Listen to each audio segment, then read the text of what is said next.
Coordinator of the network of NGOs, Hazel Brown, has some concerns that the conversation around a child marriage has been oversimplified.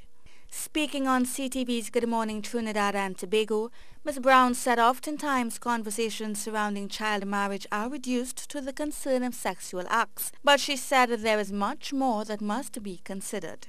Because marriage is not only about sex, it's about a whole lot of other things. We had to consider the impact of a law that says you can't get married until you're 18 in any circumstances. It's okay for you to live together. Mm-hmm. It's okay for you to have sex, because the Children's Act, which is the one we were trying to become in conformity with, also says that it would decriminalize sexual activities between the 16 to 18 years old. She agrees with those who say there should be an exception to the bill, as she said persons between 16 and 18 are oftentimes already sexually active. She believes that such minors should be allowed to wed, granted their partner is no older than 21 years old. Under the 18, but with a partner who is not older than 21. So we deal with the business of the age gap and the argument about the exploitation of older men, because there are circumstances that can be demonstrated.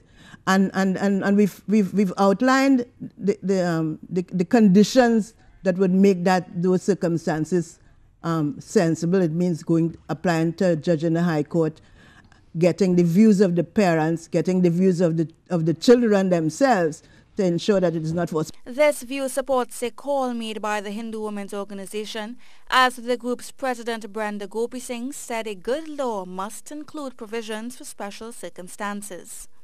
I can recall that Sophia Choate, independent senator who is a senior counsel, expressed the view in the House, expressed the fact that in law school they are taught that a good law makes provisions for all possibilities, which will include rare cases and absurd cases.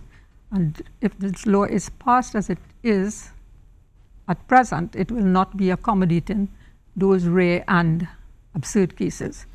The bill was passed in the Senate in January with a total of 23 votes, while 5 members abstained from voting, 4 opposition senators and 1 independent senator. Janine Browne, C News.